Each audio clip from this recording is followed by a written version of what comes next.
Welcome to 100 days of coding challenge. இன்னைக்கு day 3. டே 3ல நம்ம இன்னைக்கு பார்க்க போறது டேட்டா டைப்ஸ். ஸோ நம்ம நேத்து வேரியபிள்ஸ்ல எப்படி டேட்டா ஸ்டோர் பண்றதுன்னு பார்த்தோம். ஸோ இப்போ வேரியபிள்ஸ்ல என்னென்ன மாதிரி டேட்டாஸை ஸ்டோர் பண்ணலாம் பார்க்கலாம். ஸோ ஃபார் எக்ஸாம்பிளுக்கு நம்ம மை நேம் அப்படிங்கிறத டைப் பண்ணியிருந்தோம். ஸோ அதில் வந்து கோடெக்ஸ் லேர்னர் அப்படிங்கிறத நம்ம ஸ்டோர் பண்ணியிருந்தோம். இதே மாதிரி நம்மளால வந்துட்டு மை ஏஜ் அப்படின்னு சொல்லிட்டு டைப் பண்ண முடியும். அண்ட் இதில் நீங்கள் டபுள் கோட்ஸ் கொடுக்குறீங்க இல்லையா, இது வந்து ஸ்ட்ரிங்குன்னு சொல்லுவோம். இதை நம்ம டெஸ்ட் பண்ணி பார்த்துடலாம். இதை நான் டெஸ்ட் பண்ணுறதுக்கு நம்ம பிரிண்ட்டில் பிரிண்ட் டைப் அப்படிங்கிற ஃபங்க்ஷனுக்குள்ள மை நேம் கொடுக்கலாம். தென் அதே மாதிரி பிரிண்ட் மை டைப்பில் மை ஏஜ் அப்படின்னு நான் கொடுக்குறேன். ஸோ இப்போ நான் பிரிண்ட் பண்ணுறேன். இப்போ பார்த்தீங்கன்னா கிளாஸ் எஸ்டிஆர்னு வரும். இது என்னன்னா கிளாஸ் ஸ்ட்ரிங்னு அர்த்தம். இப்போ நான் டபுள் கோட்ஸ் கொடுத்தேன் அப்படின்னா அதுக்குள்ள நான் என்ன வேல்யூ கொடுத்தாலும் அது ஸ்ட்ரிங்காக கன்சிடர் பண்ணிக்கும்.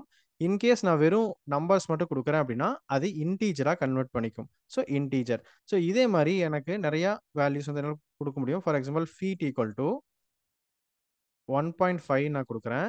அண்ட் ஸ்டூடெண்ட் ஈக்குவல் டு ட்ரூன்னு கொடுக்குறேன். ஸோ இதோடைய டைப்பும் நம்ம செக் பண்ணிடலாம். ஸோ இந்த இடத்துல ஃபீட் ஸ்டூடெண்ட். ஸோ நான் ரன் பண்ணுறேன். இப்போ நமக்கு பார்த்தோம் அப்படின்னா ஃபர்ஸ்ட் வந்து ஸ்ட்ரிங், தென் இன்டீஜர், தென் இந்த மாதிரி ஃப்ளோட் வேல்யூஸ் வரது வந்து ஃப்ளோட்னு சொல்லுவோம். அண்ட் இந்த மாதிரி true or false kind of data வந்து நம்ம பூலியன் சொல்லுவோம். ஸோ நம்ம கோடிங் சேலஞ்ச் உங்களுக்கு பிடிச்சிருந்து அப்படின்னா உங்க ஃப்ரெண்ட்ஸையும் இன்வைட் பண்ணுங்க. இந்த வீடியோ பிடிச்சிருந்தா லைக் பண்ணி உங்களோட டவுட்ஸை கமெண்ட்ல சொல்லுங்க. நம்ம சேனலை சப்ஸ்கிரைப் பண்ணிட்டு கண்டினியூ பண்ணுங்க. நான் டே 4ல உங்களை பார்க்குறேன்.